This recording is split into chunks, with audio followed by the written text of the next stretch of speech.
নমস্কার, কেমন আছো তোমরা সবাই? আশা করি ভালো আছো। আমার নতুন একটি ব্লগে তোমাদের সবাইকে স্বাগত জানাই। এখন এই বিকেল 5:30টার মতো বাজে, আমি বেরিয়েছি বাজারের দিকে যাব বলে। তো চলো হনুমানডাঙ্গা যাব আর তোমার দিকেও দেখাবো। সামানপত্র একই থাকে কিন্তু লোকজন তো আলাদা আলাদা থাকে, তাই প্রত্যেকদিন প্রায় সময়ই যাই, ভালো লাগে। যেখানটা যাই আমরা হনুমানডাঙ্গার আগেও দেখিয়েছি হয়তো, ওখানে গিয়ে এখন একটু বসবো, তারপরে বাজার টাজার করে আসবো। তো চলো এখন যা যাক। এই দেখো, এটা তো হনুমানডগা, তোমরা অনেকেই চেনো যারা আমার প্রতিদিন ব্লগ দেখো। আর তোমাদেরকে কি দেখাচ্ছিলাম বলো তো? ওই যে সাদা মতো একটা ছোট্ট মন্দির, ওটাই হচ্ছে দেখাচ্ছিলাম বলতে ওটা আগে ছিল শুধুমাত্র একটা মাটির স্তূপ। মানে ওই যে মন্দিরটা ছিল, মন্দিরটার একটা ভাঙা অংশ ছিল যেটা ভূমিকম্পে ভেঙে গিয়েছিল। তো সেই অংশটাই ওখানে সাজানো ছিল বেশ কিছুদিন ধরে। তারপরে হঠাৎ একদিন দেখছি যে ওটা মন্দির বানানো হয়ে গেছে।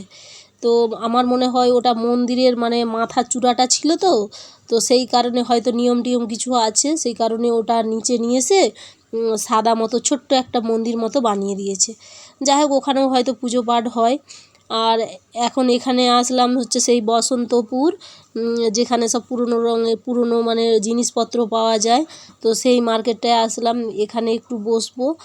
এখানটা না বিকেল টাইমটা বেশ বাতাস দেয় আর লোকজনও থাকে, আর এখানটায় বেশিরভাগই সবাই মানে বসে থাকে। আমরাও আসলাম একটু বসবো, এখানটা চা কফি সব কিছুই পাওয়া যায়। তা আমি তো চা খাই না, আর কফিটা খাই। আর তোমাদের দাদাভাই চা খায়, তবে বাড়ি থেকেই চা খেয়ে বেরিয়েছে। তো যাই হোক, এখন এখানটা বসবো। অনেক সময় আইসক্রিম আসে এখানে, তো সেভাবে ওরকম রাস্তায় যে বিক্রি করে সেরকম নয়, দোকান থেকে কিনে এনে খেতে হয়। তো আমরা অনেক সময় সমোসা টমোসা নিয়ে যাই, মানে সিঙ্গারা আর কি, নিয়ে গিয়ে ওখানে বসে বসে খাই, আমার যেটা ভালো লাগে।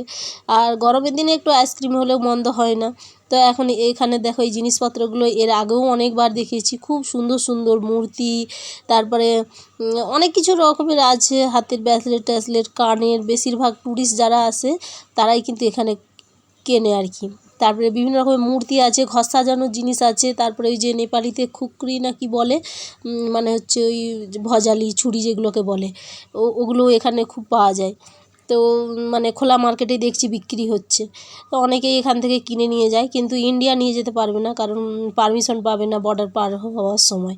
তো এখানেই নিয়ে এসে বাড়িতে রাখতে হলেও হয়তো কিছু মানে নিয়ম থাকে, সেগুলো করতে হয়। জানি না, নেপালিরাই বেশিরভাগ নিয়ে যায়, বা বাইরে থেকে কেউ আসলে হয়তো নিয়ে যায়।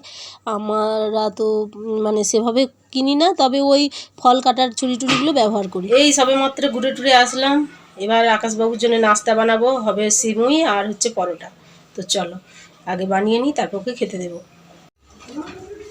আকাশবাবুর জন্য হয়েছে সিমুই। আজকে সিমুইটা একটু পাতলা পাতলা রেখেছি, কারণ ঠান্ডা হতে হতে না অনেকটা বসে যায়। আর এদিকে হয়েছে পরোটা, আর এই যে একটা কুচকু পরোটা। আর এদিকে এনেছে মাছ, তার সঙ্গে সবজি টবজিও আছে। তো মাছটা আমি ধুয়ে নুন মাখিয়ে নিয়েছি, এবার হলুদটা মাখিয়ে তারপরে ফ্রাই করব।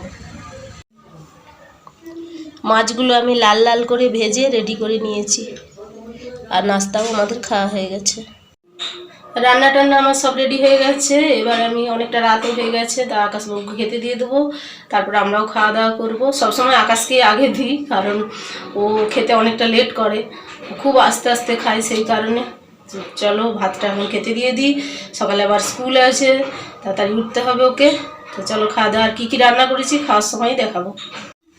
আকাশবাবুকে এখন ভাত খাইয়ে দিতে হবে।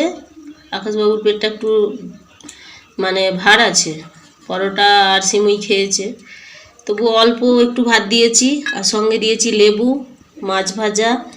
আর এটা হচ্ছে অল্প ঝাল, মানে ঝালবিহীনই বলা যায়, অল্প একটু ঝাল দিয়েছি আলু ভাতে।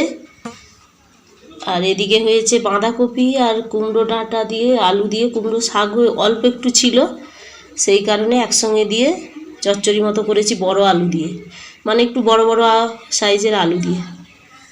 আর এটা হচ্ছে একটা ঝোল। আর এটা হচ্ছে বাঁধাকপি, এই যে আকাশবাবু হচ্ছে ঝাল খাবে না, সেই কারণে এটা একটু ঝালবিহীন, মানে অল্প ঝাল দেয়া। আর এটা হচ্ছে ঝিঙে আলুর তরকারি। আর এই হচ্ছে মাছের কালিয়া। আকাশবাবুকে আজকে মাছের কালিয়া খাওয়াবো। মাছ ভাজা দিয়েছি, জানি না খাবে কি না, ভাত তো আমি খাইয়ে দেবো, আর কালিয়া একটু দেবো, বেশ ঝাল ঝাল মুখে লাগবে। ভাজা হলে অতটা মুখে লাগে না। আকাশবাবু এখন খাওয়া দাওয়া করছে, আর আমরা তো একটু পরে খাবো বললাম। তো চলো আজকে ভিডিওটা এই পর্যন্তই, দেখা হবে নতুন কোনো ব্লগে। আর হচ্ছে ভালো লাগলে সাবস্ক্রাইব করে পাশে থেকেও ভিডিওটা শেয়ার করো, আর কিছু জানার থাকলে কমেন্ট করো। চলো আজকে ব্লগটা এই পর্যন্ত, টাটা।